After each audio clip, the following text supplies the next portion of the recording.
तो इस वीडियो में इम्पोर्टेंट जीके जीएस क्वेश्चन देखने वाले हैं। यह वीडियो बिहार शिक्षक भर्ती 2024 के लिए अति महत्वपूर्ण रहने वाला है।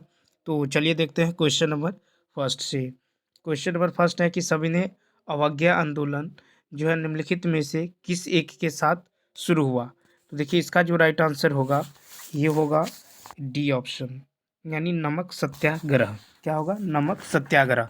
तो सविनय अवज्ञा आंदोलन की शुरुआत नमक सत्याग्रह के साथ शुरू हुआ। ठीक है। अब देखिए कि नमक कानून के विरोध में जो है महात्मा गांधी जी 12 मार्च 1930 को अपने 78 अनुयायियों के साथ ले जो है गुजरात के साबरमती आश्रम से दांडी नमक समुद्री तट के लिए यात्रा जो है प्रारंभ किया। 24 दिन पैदल यात्रा के पश्चात दांडी पहुंचकर 6 अप्रैल 1930 को समुद्री जल से नमक बनाकर अंग्रेजी नमक कानून को तोड़ा। ठीक है। तो इसका जो है डी ऑप्शन क्या होगा? राइट होगा। डी ऑप्शन क्या होगा? राइट होगा। और देखिए सविनय अवज्ञा आंदोलन के दौरान महिलाओं की भागीदारी जो है उल्लेखनीय रही। क्वेश्चन नंबर 45 है कि जयप्रकाश नारायण निम्नलिखित में से किस एक से संबंध थे। तो देखिए इसका जो राइट आंसर होगा ये होगा सी ऑप्शन, यानी ये कांग्रेस समाजवादी दल। ठीक है, यानी कांग्रेस सोशलिस्ट पार्टी से। तो कांग्रेस समाजवादी दल यानी कांग्रेस सोशलिस्ट पार्टी का संबंध जो है जयप्रकाश नारायण से है। 11 अक्टूबर को जयप्रकाश नारायण का जन्मदिन मनाया जाता है। इनकी पत्नी का नाम जो प्रभावती गुप्त था, जो एक स्वतंत्रता सेनानी थी, और 1999 में मरणोपरांत इन्हें भारत रत्न से सम्मानित किया गया है। कब किया गया? तो 1999 में। ठीक है, भारत रत्न। अब देखिए 1965 में इन्हें रेमन मैग्सेस पुरस्कार से भी सम्मानित किया गया है। इन्होंने ब्रिटिश सरकार के खिलाफ लड़ने हेतु आज़ाद दस्ता नामक संगठन भी बनाया था। ठीक है। अब चलिए क्वेश्चन नंबर देखेंगे 46। देखिए नेक्स्ट क्वेश्चन है 46 कि सुभाष चंद्र बोस आपदा प्रबंधन पुरस्कार 2023 जो है संस्थागत श्रेणी में किसे जो है दिया गया है। तो 46 का जो राइट आंसर होगा ये होगा सी एवं बी, यानी ओडिशा राज्य आपदा प्रबंधन प्राधिकरण और लुगले फायर स्टेशन मिजोरम को। ठीक है। तो याद रखना है कि सुभाष चंद्र बोस आपदा प्रबंधन पुरस्कार 2023 संस्थागत श्रेणी में और ओडिशा राज्य आपदा प्रबंधन प्राधिकरण तथा लुगले फायर स्टेशन मिजोरम को दिया गया है। नेक्स्ट है कि निम्नलिखित में से कौन एक क्षेत्र के आधार पर सबसे बड़ा है। तो देखिए 47 का जो राइट आंसर होगा ये हो जाएगा सी ऑप्शन, यानी दिल्ली। तो देखिए कि जो है निम्नलिखित विकल्पों में दिल्ली क्षेत्र के आधार जो है ये सबसे बड़ा है। 2011 की जनगणना के अनुसार सर्वाधिक जनसंख्या वाला केंद्र शासित प्रदेश दिल्ली है एवं जो है न्यूनतम जनसंख्या वाला केंद्र शासित प्रदेश लक्षद्वीप है। सर्वाधिक दशकीय वृद्धि वाले केंद्र शासित प्रदेश दादर एवं नागर हवेली है और न्यूनतम दशकीय वृद्धि दर वाले केंद्र शासित प्रदेश लक्षद्वीप है। सर्वाधिक जनघनत्व वाला केंद्र शासित प्रदेश दिल्ली है एवं न्यूनतम जनघनत्व वाला केंद्र शासित प्रदेश क्या है? अंडमान निकोबार द्वीप समूह। सर्वाधिक लिंगानुपात वाला केंद्र शासित प्रदेश पुदुचेरी है, वहीं न्यूनतम लिंगानुपात वाले जो है केंद्र शासित प्रदेश ये दमन और दीव है। नेक्स्ट है क्वेश्चन नंबर 48 है कि हिंद महासागर के डिएगो जो है गार्सिया द्वीप में निम्नलिखित में से किस एक देश का सैन्य अड्डा है। देखिए 48 का जो राइट आंसर होगा ये होगा डी ऑप्शन, यानी संयुक्त राज्य अमेरिका। तो हिंद महासागर के डिएगो गार्सिया द्वीप में संयुक्त राज्य अमेरिका का सैन्य हवाई अड्डा है। कर्क रेखा हिंद महासागर की उत्तरी सीमा है। इस महासागर का सबसे बड़ा द्वीप जो है ये मेडागास्कर है। हिंद महासागर में वास्तविक तटवर्ती सागर दो ही हैं, ये है लाल सागर और फारस की खाड़ी। हिंद महासागर के उत्तर में एशिया महाद्वीप और दक्षिण में अंटार्कटिका महाद्वीप, पूर्व में ऑस्ट्रेलिया महाद्वीप तथा पश्चिम में अफ्रीका महाद्वीप है। अब देखिए 49 है कि मगध की प्रथम राजधानी कौन सी थी। ठीक है, मगध की प्रथम राजधानी कौन सी थी? तो ये है इसका सी ऑप्शन, यानी गिरिब्रज या राजगिरी। ठीक है, सी ऑप्शन क्या होगा, राइट होगा। मगध की प्रथम राजधानी गिरिब्रज यानी राजगिरी को वसुमित्र अथवा जो है कुशाग्रपुर के नाम से भी जाना जाता है। शिशुनाग ने पाटलिपुत्र के स्थान पर वैशाली को राजधानी बनाया। पाटलिपुत्र नगर की स्थापना जो है ये उदयीन ने की थी। शिशुनाग वंश के शासक कालाशोक ने अपनी राजधानी को पुनः पाटलिपुत्र स्थानांतरित किया था। क्वेश्चन नंबर 50 है कि बिहार में किस स्थान पर भारतीय राष्ट्रीय कांग्रेस का 1922 का अधिवेशन हुआ है। तो 50 का जो राइट आंसर होगा ये होगा सी यानी गया। तो भारतीय राष्ट्रीय कांग्रेस का जो 1922 का अधिवेशन गया में हुआ है और 1922 में गया में आयोजित अधिवेशन भारतीय राष्ट्रीय कांग्रेस का 38वां अधिवेशन था। कांग्रेस के जो गया अधिवेशन के अध्यक्ष थे ये देश बंधु चित्तरंजन दास थे। इसी अधिवेशन में कांग्रेस द्वारा विधायक जो है में भाग लेने या इसके बहिष्कार को जारी रखने के मुद्दे पर बहस हुई और निर्णय बहिष्कार के पक्ष में हुआ था। ठीक है, परंतु मोतीलाल नेहरू और चित्तरंजन दास सत्यमूर्ति आदि विधायिका में प्रवेश करने के पक्ष में थे। इन्होंने स्वराज दल का भी गठन किया था।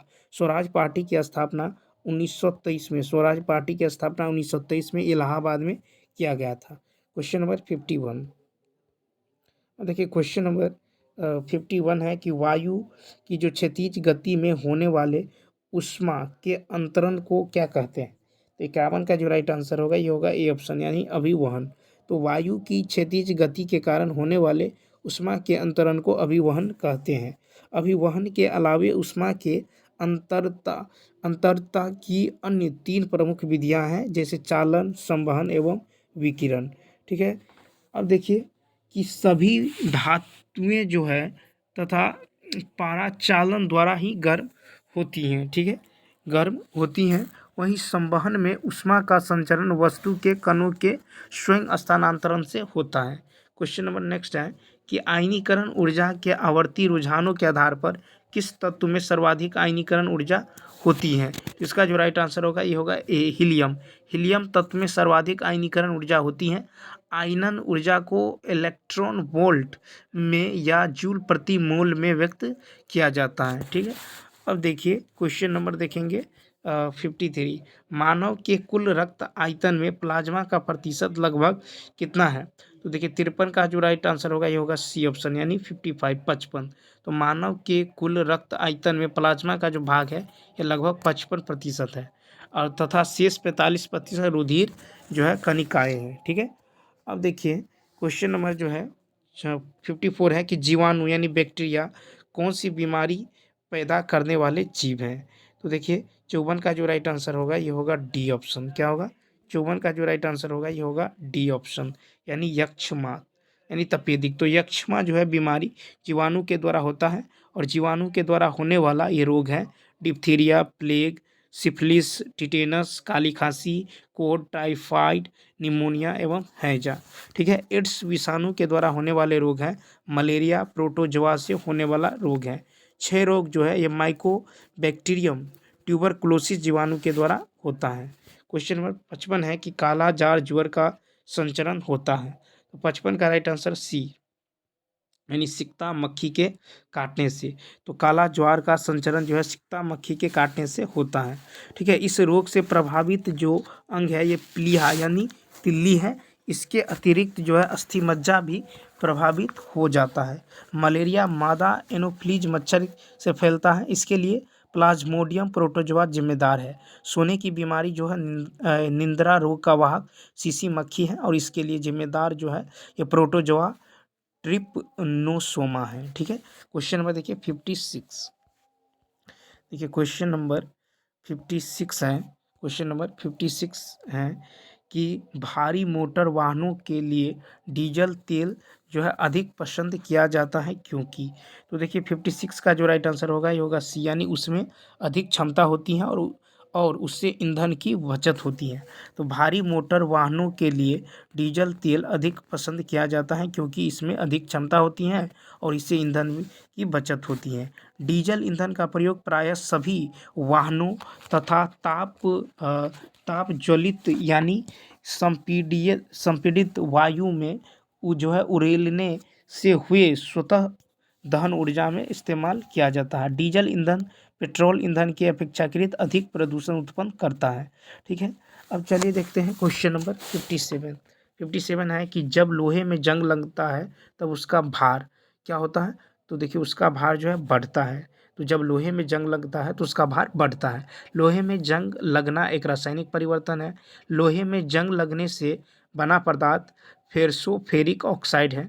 ठीक है, इसका जो सूत्र होता है ये होता है Fe2O3 FeOH के होल 3 होता है। ठीक है, पेंट करके तेल लगाकर ग्रीस लगाकर जो है ये शब्द लेपन करके क्रोमियम लेपन करके एनोडीकरण या मिश्र धातु बनाकर लोहे को जंग लगने से बचाया जा सकता है। ठीक है, लोहे व इस्पात को जंग से सुरक्षित रखने के लिए उसके ऊपर जस्ते की परत जो है पतली परत चढ़ाने की विधि को यशद लेपन भी कहा जाता है। Question number 50। देखिए क्वेश्चन नंबर 58 है कि किसी ग्रह या चंद्रमा के गुरुत्वाकर्षण बल से मुक्त होने वाला कक्षा में प्रवेश करने के लिए किसी वस्तु को जिस गति से यात्रा जो है करनी चाहिए उसे क्या कहा जाता है? तो 58 का जो राइट आंसर होगा ये होगा ए, यानी प्लायन वेग। क्या कहलाता है? प्लायन वेग कहलाता है। 59 है कि निम्नलिखित में से कौन सी गैस फलों को कृत्रिम रूप से पकाने में उपयोग की जाती हैं? तो 59 का जो राइट आंसर होगा ये होगा एसिटिलीन। क्या होगा? एसिटिलीन। तो देखिए फलों को कृत्रिम रूप से पकाने के लिए एसिटिलीन गैस का प्रयोग की जाती है। एथिलीन जो है एकमात्र ऐसा हार्मोन है जो गैसीय रूप में पाया जाता है। इसे बर्ग ने 1962 ईस्वी में हार्मोन जो है प्रमाणित किया था। यह मादा पुष्पों की संख्या में वृद्धि करता है और यह पत्तियों पुष्पों व फलों के विलग्न को भी प्रेरित करता है। ठीक है, अब चलिए देखते हैं क्वेश्चन नंबर 60। तो देखिए क्वेश्चन नंबर 60 है कि जब ध्वनि उत्पन्न करने वाला स्रोत ध्वनि से अधिक चाल से गति करता है तो हवा में आघात तरंगें उत्पन्न होती हैं। इन आघात तरंगों द्वारा निर्मित अत्यंत तीखी और तेज ध्वनि क्या कहलाती हैं? तो 60 का जो राइट आंसर होगा ये होगा डी, यानी सोनिक बूम कहलाती हैं। ठीक है, क्या कहलाती है? Sonic boom. ये हमारे कानों को आंशिक या पूर्ण रूप से बहरा कर सकता है। ठीक है, और देखिए क्वेश्चन नंबर 61 है कि नीचे लिखी कौन सी प्रक्रिया वायु से प्रदूषित नहीं करती? ठीक है, तो 61 का जो राइट आंसर होगा ये होगा बी, यानी प्रकाश संश्लेषण। प्रकाश संश्लेषण की प्रक्रिया में वायु प्रदूषक नहीं होता है। यानी इसका जो समीकरण होता है ये 6CO2 + 12H2O सूर्य प्रकाश की उपस्थिति में C6H12 ठीक है, उस 6 + 6H2O + 6O2। ठीक है, और देखिए प्रकाश संश्लेषण के लिए आवश्यक है कार्बन डाइऑक्साइड, पानी, क्लोरोफिल और सूर्य प्रकाश। ठीक है, प्रकाश संश्लेषण की दर लाल रंग के प्रकाश में सबसे अधिक एवं बैंगनी रंग के प्रकाश में सबसे कम होती है।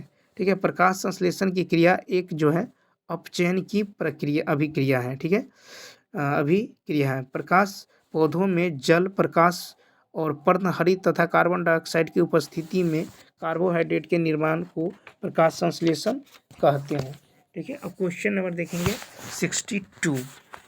देखिए क्वेश्चन नंबर 62 है कि किसी व्यक्ति की देखी जा सकने वाली विशेषताएं जैसे कि ऊंचाई, आँखों का रंग और रक्त प्रकार आदि को जो है किस नाम से जाना जाता है? तो देखिए 62 का जो राइट आंसर होगा ये होगा ए ऑप्शन, यानी समलक्षणी, यानी फेनोटाइप के नाम से। ठीक है, तो इसका ए ऑप्शन क्या होगा? राइट होगा। देखिए फेनोटाइप जो है माता पिता के आनुवंशिक गुण की अभिव्यक्ति है, लेकिन इन्हें जो है विरासत में नहीं मिला है। देखिए जीनोटाइप में एक जीव की जो है वंशानुगत जानकारी होती है। जीनोटाइप जीन संरचना के आधार पर व्यक्त किए जाते हैं। जीनोटाइप के लक्षण दिखाई नहीं देते हैं। ठीक है, अब चलिए देखेंगे क्वेश्चन नंबर 63। कहता है गैल्वेनोमीटर के द्वारा जो है पता लगाते हैं, क्या पता लगाते हैं? धारा। तो देखिए गैल्वेनोमीटर यंत्र का उपयोग छोटे विद्युत परिपथों में विद्युत धारा की दिशा एवं मात्रा जो है ज्ञात करने में किया जाता है। वहीं साइक्लोट्रॉन जो है ये आवेशित कणों को क्या करता है? त्वरित करता है। 64 है कि प्रकाश तरंगे अनुप्रस्थ तरंगे हैं क्योंकि उन्हें जो है ध्रुवित किया जा सकता है। ठीक है, क्या किया जा सकता है? ध्रुवित। तो इसका डी ऑप्शन क्या होगा? राइट होगा। देखिए ध्रुवन वह गुण है जिसके कारण अनुप्रस्थ तरंगे दो भागों में जो है बंट जाती है जब किसी माध्यम से गुजरता है, जैसे धनात्मक एवं ऋणात्मक। अनुदैर्ध्य तरंग एवं अनुप्रस्थ तरंगों में अंतर केवल ध्रुवन द्वारा किया जाता है। Question number 65। देखिए क्वेश्चन नंबर 65 है कि लार ग्रंथियों के द्वारा निम्नलिखित में से कौन सा एंजाइम उत्पादित होता है। तो 65 का जो राइट आंसर होगा ये होगा बी, यानी टाइलिन। क्या होगा? टाइलिन। तो देखिए लार ग्रंथियों के द्वारा टाइलिन एंजाइम उत्पादित होती है। टाइलिन भोजन में उपस्थित स्टार्च को सरल कार्बोहाइड्रेट में बदलता है और अमाशय के भोजन में पहुंचने पर जो है पाइलोरिक ग्रंथियों से जठर रस निकालता है। ठीक है। और देखिए अमाशय के जठर रस में दो एंजाइम होते हैं, एक तो पेप्सिन एवं रेनिन। हाइड्रोक्लोरिक अम्ल भोजन के माध्यम को अम्लीय बना देता है। ठीक है, क्या बना देता है? अम्लीय बना देता है। 66 है कि निम्नलिखित विटामिनों में से किसकी जो है हीनता से मूत्र में बढ़ी हुई कैल्शियम आयन की हानि होती है। तो 66 का जो राइट आंसर होगा ये होगा डी। तो देखिए कि विटामिन डी की कमी से मूत्र में बढ़ी हुई कैल्शियम आयन की हानि होती है। देखिए विटामिन ए, ठीक है, विटामिन ए की कमी से होने वाली रोग है रतौंधी। ठीक है, जीरोपैथीमिया। विटामिन बी1 की कमी से बेरी, विटामिन बी2 की कमी से होता है जीहा का फटना या त्वचा का फटना। विटामिन बी3 की कमी से होता है प्लेग्रा या 4D सिंड्रोम। और विटामिन बी12 की कमी से एनीमिया या पांडु रोग। विटामिन सी की कमी से स्कर्वी, मसूड़े का फूलना, ये सब होता है। अब चलिए देखेंगे 67। देखिए क्वेश्चन नंबर 67 है। क्वेश्चन नंबर 67 है कि मानव शरीर में निम्नलिखित में से कौन जो है उन पिंडों का निर्माण करती हैं जो प्रतिरक्षा के लिए जिम्मेदार है। तो 67 का जो राइट आंसर होगा डी, यानी श्वेत रक्त कोशिकाएं, व्हाइट ब्लड सेल्स। तो WBC का मुख्य कार्य शरीर को संक्रमण से सुरक्षा प्रदान करना है। यह हमारे शरीर में जो है प्रतिरक्षण एवं संवेदनशीलता को बनाए रखता है। ठीक है, रक्त क्या है? एक संयोजी ऊतक है। WBC का सबसे अधिक भाग 60 से 70% जो है ये न्यूट्रोफिल्स कनिकाओं का बना होता है। ठीक है, अब देखिए न्यूट्रोफिल्स कनिकाएं जो है रोगाणुओं तथा जीवाणुओं का क्या होता है? भक्षण करता है। रक्त बिंबाणु केवल स्तनधारियों के रक्त में पाया जाता है। डेंगू जो है ज्वार के कारण मानव शरीर में जो है प्लेटलेट्स की कमी से हो जाती है। ठीक है, क्वेश्चन नंबर 68। कौन जो है बायोगैस का एक प्रमुख घटक है? तो 68 का जो राइट आंसर होगा ये होगा डी, यानी मीथेन। तो देखिए मीथेन जो है बायोगैस यानी गोबर गैस का क्या है? एक प्रमुख घटक है। ठीक है, प्रमुख क्या है? घटक है। देखिए प्राकृतिक गैस का प्रमुख घटक मीथेन और इथेन है। तेल जो है, उसके बाद देखिए क्वेश्चन नंबर देखेंगे 69। देखिए 69 है कि निम्नलिखित में से कौन सा एक अग्निशामक में प्रयुक्त होता है? तो अग्निशामक में जो प्रयुक्त होता है ये होता है खाने का सोडा, यानी बेकिंग सोडा। तो सामान्यतः बेकिंग सोडा यानी सोडियम बाइकार्बोनेट का उपयोग शुष्क पाउडर अग्निशामक के रूप में किया जाता है। ठीक है, किया जाता है। अब चलिए देखते हैं क्वेश्चन नंबर 70। कहता है किस में हीमोग्लोबिन की प्रतिशतता जो है अधिकतम होती है? तो 70 का राइट आंसर होगा सी, यानी पुरुष वयस्क। तो देखिए वयस्क मनुष्य में हीमोग्लोबिन की जो प्रतिशतता है ये अधिकतम होती है। हीमोग्लोबिन लाल रंग का होता है। हीमोग्लोबिन को देखिए हीमोग्लोबिन को श्वसन वर्णक कहा जाता है। हीमोग्लोबिन के दो भाग हैं, एक तो हिमेटिन एवं ग्लोबिन। हिमेटिन जो है ये आयरन पार फायरिंग रिंग होता है, जिसमें लौह परमाणु क्या होता है। और ग्लोबिन लौह युक्त प्रोटीन है। यह ग्लोबिन का जो है हीमोग्लोबिन का जो है 95% होता है। Question number 71। देखिए 71 है कि कौन सा एक जल में घुलनशील विटामिन है? 71 का जो राइट आंसर होगा ये होगा बी, यानी विटामिन सी। तो जल में घुलनशील विटामिन बी और सी है। ठीक है, वसा में घुलनशील विटामिन जो है यह A, D, E, K। ठीक है। विटामिन का संश्लेषण जो है ये मानव शरीर की कोशिकाओं द्वारा नहीं हो सकता है। विटामिन की पूर्ति विटामिन जो है विटामिन युक्त खाद्य पदार्थों से जो है खाद्य पदार्थों से ही होती है, खाद्य पदार्थों से ही होती है। अब देखिए नेक्स्ट क्वेश्चन है कि विटामिन डी का संश्लेषण सूर्य के प्रकाश में उपस्थिति पराबैंगनी किरणों द्वारा त्वचा के कोलेस्टेरॉल द्वारा होती हैं। क्वेश्चन नंबर 72, एक दिन में किसी सामान्य व्यक्ति के वृक्कों में से होकर कितना लीटर रक्त गुजरता है? तो 72 का जो राइट आंसर होगा ये होगा सी यानी 170 लीटर। एक दिन में किसी सामान्य व्यक्ति के वृक्क में से होकर लगभग 170 लीटर रक्त गुजरता है। किडनी जो है हमारे शरीर का सबसे प्रमुख उत्सर्जी अंग है। इसकी संख्या हमारे शरीर में एक जोड़ा होता है। किडनी के क्रियात्मक एवं संरचनात्मक इकाई को नेफ्रॉन कहा जाता है। ठीक है, तो 172 का क्या होगा सी यानी एक दिन में किसी सामान्य व्यक्ति के वृक्कों में से होकर जो है 170 लीटर जो है रक्त गुजरता है। क्वेश्चन नंबर 73 कहता है कि निम्नलिखित में से किसकी गति प्रकाश की गति के बराबर होती है? ठीक है, तो देखिए ये 73 का जो राइट आंसर होगा ये होगा डी ऑप्शन यानी उपयुक्त सभी। ठीक है, तो एक्स किरण, गामा किरण तथा पराबैंगनी किरणों की गति प्रकाश की गति के बराबर होती है। ठीक है, अब चलिए देखते हैं क्वेश्चन नंबर 74।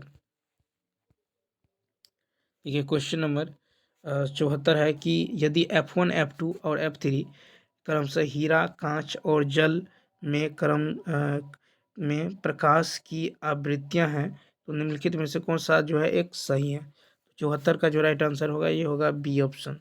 ठीक है, यदि F1, F2 और F3 का ठीक है हो तो कांच और जल में प्रकाश की आवृत्तियां जो है सही क्रम होगा T3 greater than T2 greater than T1।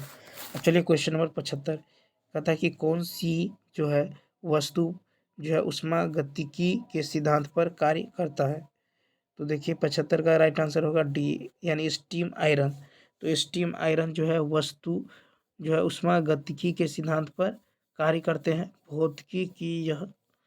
भौतिकी अब देखिए कि भौतिकी की वह शाखा जिसके अंतर्गत उसमें ऊर्जा का यांत्रिक ऊर्जा और रासायनिक ऊर्जा विद्युत ऊर्जा के साथ संबंध हो उसे ठीक है ऊष्मागतिकी कहलाता है। ठीक है, अब चलिए देखते हैं क्वेश्चन नंबर नेक्स्ट।